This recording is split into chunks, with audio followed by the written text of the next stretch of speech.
নমস্কার বন্ধুরা, আমার রান্নাঘরে সবাইকে স্বাগত। আজ আমি চলে এসেছি ফুলকপির দো পেঁয়াজার রেসিপি নিয়ে।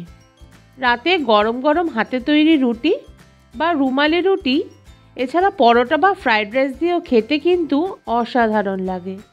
তাহলে চলুন দেখে নেওয়া যাক আমার আজকের ভিডিওটি।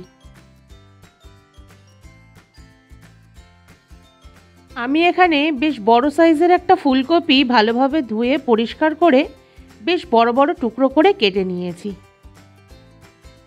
এখন ফুলকপির গ্রেভির জন্য একটা মশলা তৈরি করে নেব। তার জন্য নিয়ে নিলাম মিক্সির ছোট বাটিটা।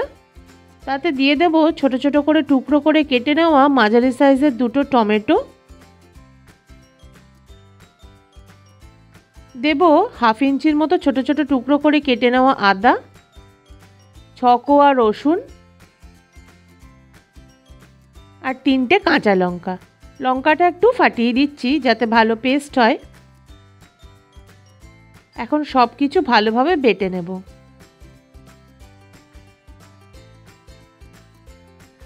দো পেঁয়াজাটা বানানোর জন্য আমি এখানে একটা বাটিতে দুটো মিডিয়াম সাইজের পেঁয়াজ 4 টুকরো করে কেটে তার পাপড়িগুলো আলাদা করে নিয়েছি। এছাড়া একটা টক দইয়ের মিশ্রণ তৈরি করে নেব। তার জন্য বাটিতে নিয়ে নিয়েছি 50 গ্রামের মতো ফেটিয়ে নেওয়া টক দই। তাতে দিয়ে দিচ্ছি ছোট চামচের 1 চামচ কাশ্মীরি লাল লঙ্কার গুঁড়ো, দেব ছোট চামচের 1 চামচ ধনে গুঁড়ো, আর দেব ছোট চামচের 1 চামচ গরম মশলার গুঁড়ো। এছাড়াও দিয়ে দিচ্ছি হাফ চা চামচ হলুদ গুঁড়ো, দিচ্ছি হাফ চা চামচ চিনি যাতে টেস্টটা ব্যালেন্স হয়। তবে চিনি দিতে যদি আপনাদের পছন্দ না হয় তাহলে এটা স্কিপ করতে পারেন। আর দিচ্ছি স্বাদের জন্য নুন। এখন মশলাগুলো ভালোভাবে মিশিয়ে নেব।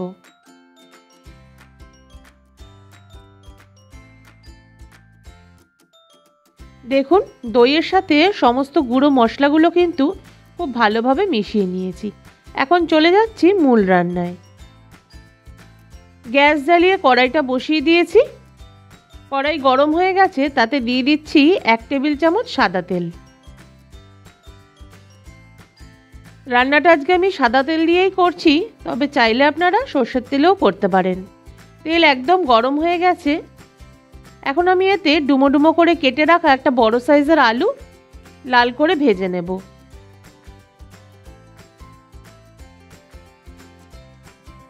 সমস্ত আলুটা দিয়ে দিয়েছি। এখন বেশ লাল করে ভেজে নিয়েছি। এর থেকে আর বেশি ভাজবো না। এখন আলুগুলো আলাদা পাত্রে তুলে নেব।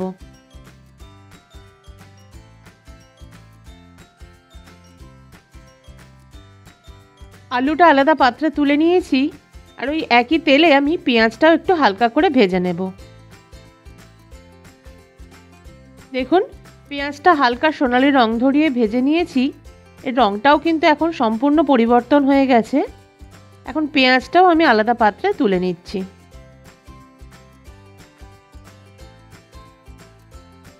পেঁয়াজ আলাদা পাত্রে তুলে নিয়েছি। আর এতে দিয়ে দিচ্ছি আরও 1 টেবিল চামচ মতো সাদা তেল।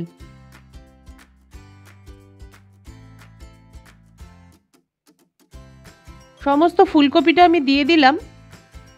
এখন ওপর থেকে ছড়িয়ে দিচ্ছি সামান্য একটু নুন। এখন ফুলকপিটা লালচে রং ধরিয়ে ভেজে নেব।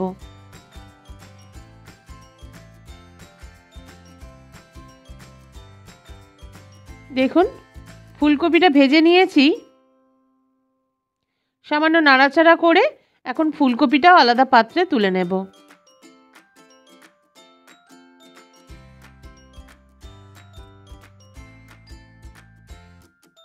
ফুলকপিগুলো আলাদা পাত্রে তুলে নিয়েছি। আর এখানে দিয়ে দিচ্ছি আরও 2 টেবিল চামচ মতো সাদা তেল। তেল একদম গরম হয়ে গেছে। এখন আমি এতে দিয়ে দেব মিডিয়াম সাইজের দুটো স্লাইস করে কেটে নেওয়া পেঁয়াজ।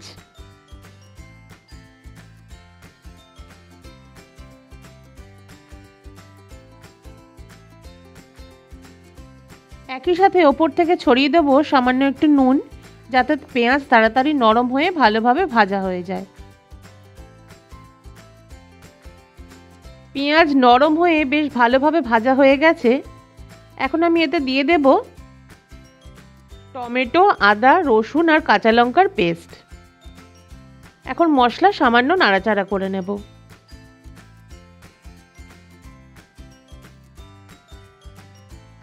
মশলা সামান্য নাড়াচাড়া করে নিয়েছি। এখন এতে দিয়ে দিচ্ছি টক দইয়ের মিশ্রণটা। তবে এই অবস্থায় গ্যাসের ফ্লেমটা কিন্তু একদম লোতেই রাখতে হবে, না হলে কিন্তু টক দইটা কেটে যেতে পারে।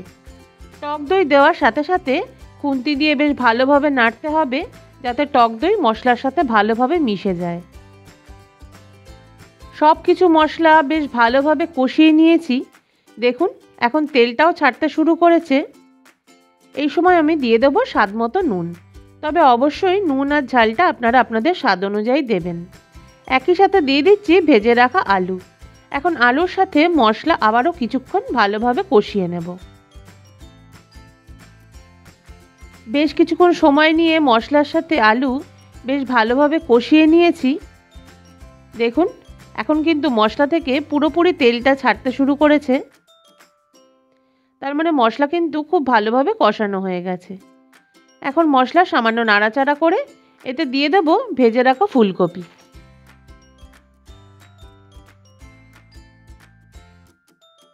এখন কপিটাও মশলার সাথে ভালোভাবে মিশিয়ে নিয়ে বেশ খানিকক্ষণ সময় নিয়ে একটু কষিয়ে নেব।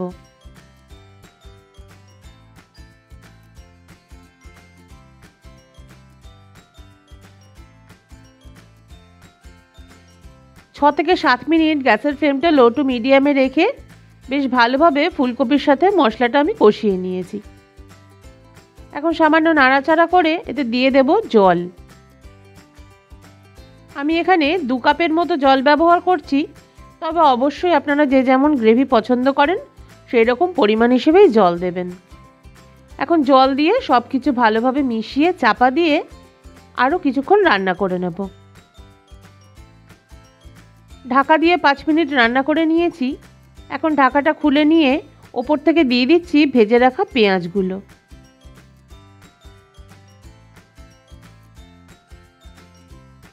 একই সাথে দিয়ে দেব চিড়ে রাখা 3টে কাঁচা লঙ্কা। এখন সব কিছু ভালোভাবে মিশিয়ে নিয়ে আরও 5 থেকে 6 মিনিট মতো একটু রান্না করে নেব।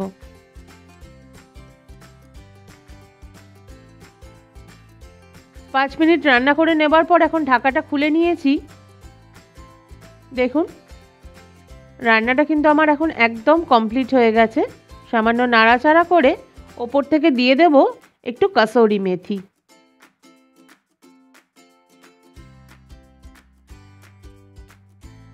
কাসৌরি মেথি দিয়ে ভালোভাবে আবার একটু মিশিয়ে নিয়ে গ্যাসের ফ্লেমটা বন্ধ করে চাপা দিয়ে 5 মিনিট স্ট্যান্ডিং টাইমে রেখে রান্নাটা আমি পরিবেশন করে নেব।